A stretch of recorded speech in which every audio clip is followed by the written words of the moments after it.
স্বপ্ন শুধু ধনীদের জন্য না, মানুষ যে কোনো অবস্থাতেই স্বপ্ন দেখতে পারে, আর সেই স্বপ্নটা বাস্তবে পূরণ করার জন্য কঠোর পরিশ্রম করতে হয়। কোনো স্বপ্নই এতটাও বড় হয় না যে সেটা অর্জন করা যায় না। তাই স্বপ্ন দেখতে থাকুন, স্বপ্নকে বাস্তবায়ন করার জন্য কাজ করে যান। কখনো ভালো কিছু করার জন্য নিজের ত্যাগ স্বীকার করতে হয়।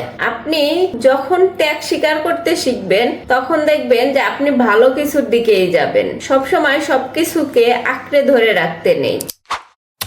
এই শহরে বাঁচতে হলে মায়া ত্যাগ করে বাঁচতে হবে, নয়তো পাক্কা অভিনয় জানতে হবে। তাহলেই আপনি ভালো থাকতে পারবেন।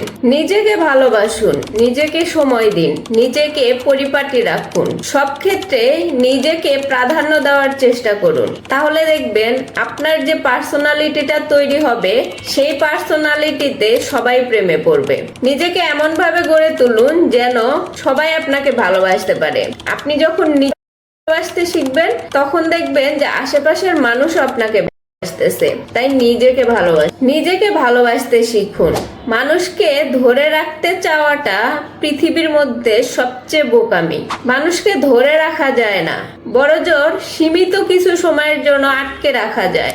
যে স্বেচ্ছায় থাকতে চায় তাকে কখনো ধরে রাখতে হয় না, আর যে থাকতে চায় না তাকে জোর করে ধরে রাখলেও সে থাকবে না। ভুল করাটাও একটা যোগ্যতা। ভুল না করলে শিখবেন কিভাবে? ভুল না করলে বুঝবেন কিভাবে কোনটা সঠিক? ভুল চোখে পড়লেই সঠিকটা বুঝতে পারবেন। যদি ভুলই না ধরতে পারেন, তাহলে সঠিকটা কখনোই ধরতে পারবেন না। তাই ভুল করা শিখুন, ভুল থেকেই শিখতে পারবেন। যে মাসে 10,000 টাকা ইনকাম করে সেও ভাত খায় 3 বেলা, আর যে চুরি করে দুর্নীতি করে মাসে কোটি টাকা ইনকাম করে সেও কিন্তু ভাত খায় 3 বেলা।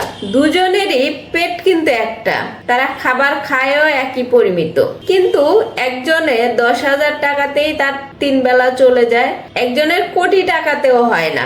এই যে অবৈধ পথে অবৈধভাবে টাকা ইনকাম করে সেই টাকা দিয়ে পেট পুরা 10,000 টাকা তারও কিন্তু চলে, কোটি টাকা যে ইনকাম করে তারও কিন্তু চলে।